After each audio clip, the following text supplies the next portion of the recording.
The situation in Ukraine is deja vu for Mixeil Saakashvili, who was president of the Republic of Georgia in 2008. That was the last time Vladimir Putin used military force to occupy a former Soviet province. He's still in control of those two provinces, Abkhazia and South Ossetia.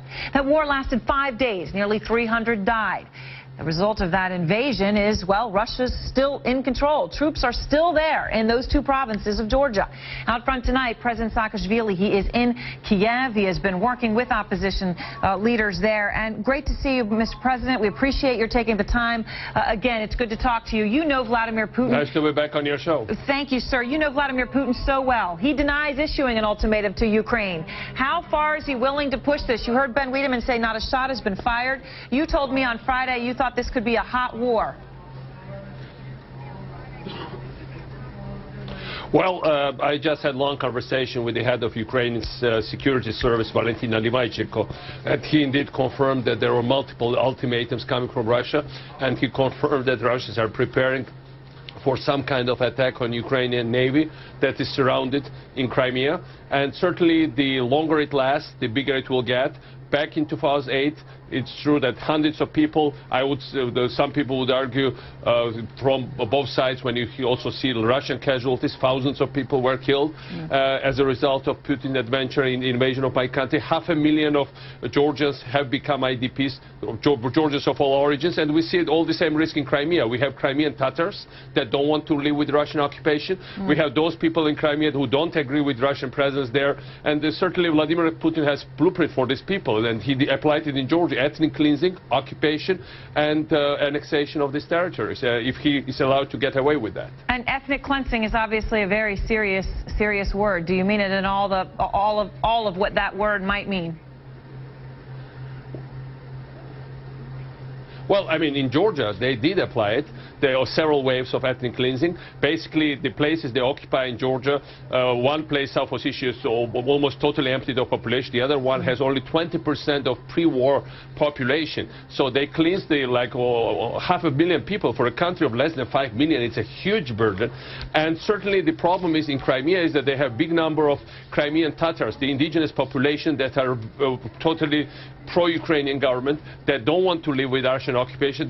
These people have been protesting very vividly, and certainly I think they are all in danger, as well as the other people that would not agree with Vladimir Putin. That's the problem we are facing there, and so I think the world has to act, because if the further it gets, it will get bigger. It will influence everything, starting from Syrian situation to financial markets. It will influence European situation. I'm sure if it goes like that, it will influence domestic U.S. politics. So it's really a big crisis that is looming and getting bigger with every hour. And Mr. President, when you talk about this getting bigger, and you say just moments ago that you're reporting that the Russian Navy has been surrounding Ukrainian ships off the coast of Crimea, when you say get bigger, what do you think could happen? Do you think there's actually going to be shots fired? There's actually going to be tanks? There's actually going to be war? And if so, how quickly? Well, I mean, Russia's brought in their latest combat helicopter gunships. They have not used it in any conflict before. Their Russian jets have been cruising around. Ukraine has enough anti-air capabilities to shoot down Russian planes at any moment. I got confirmation about it from the U.S., from the Ukrainian sources, that they can easily shoot them down. They've not got these orders yet. But, today, all over Ukraine, people are lining up for draft. There are lots of volunteers for Ukrainian army. After several weeks of total war propaganda on Russian media, now if you look at Ukrainian media, there is this big patriotic wave of really heroic people. Ukrainians are heroic people saying, well, first of all, they use word enemy about Russia all the time now. It was not the case even one day, like 24 hours before that. And the situation is that the Ukrainians are still looking at the world. President Obama said that it will cost Russia. It's a very good statement to make. I think I welcome it, and Ukrainians are welcoming it. But the point is that because for Putin it's a zero-sum game, if it doesn't cost Russia, it will certainly cost all of us. It will cost the United States. That's why, the Ukrainians are looking with hope. They hope that their NATO membership will be accelerated. I hope that Georgia will be put on fast track for membership as well for NATO, because all of us are in danger, and we all need now strong backing for Western alliances just for the sake of peace, in order to avoid the worst. And by the way, when you mentioned that the U.S. should know that, I just got confirmation that U.S. satellites are focused on Crimea, so the United States have full information about what's happening really there. So you said the United States numbers, you sounds like you're trusting those, given that you're reporting now really for us that the satellites are focused there. Before you go, Mr. President, let me ask you this, though, this crucial question, because you've been through this before. Your country was being fast-tracked for NATO, and that got taken away. I mean, in a sense, you could look at it and say Georgia got punished for what happened. With the situation right now, the United States saying sanctions are on the table, they're going to work with Europe on those. Is that enough? Do you think that the West will be able to stop this without using military force?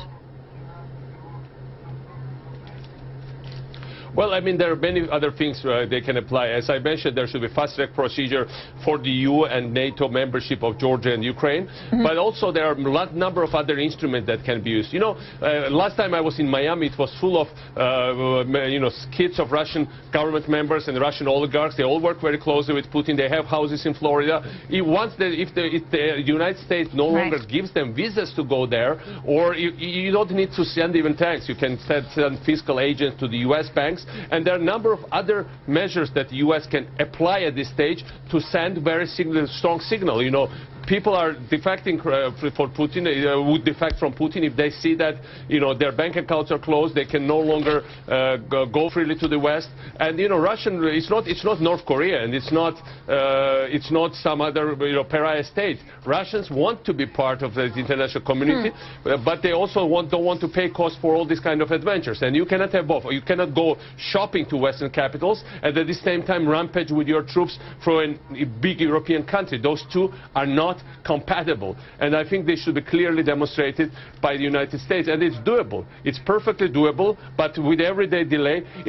I heard the European Union say right things, and I think Secretary Kerry said very strong words: aggression and occupation. Now, what we need to see that the U.S. credibility is enforced here, because when the European Union says we need to de-escalate, it's not about de-escalation anymore. It's already escalated. It's about de-occupation. It's occupation situation here, and if you use the word, it should be applied to occupation rather just to de-escalation. Until Russia leaves the territory for good, there can be no de-escalation here. All right. Well, thank you very much, President Saakashvili. We very much appreciate your time. As we said, he's been meeting with the opposition in Kiev and reporting tonight that they're saying that there are Russian ships surrounding Ukrainian vessels off the port of Crimea.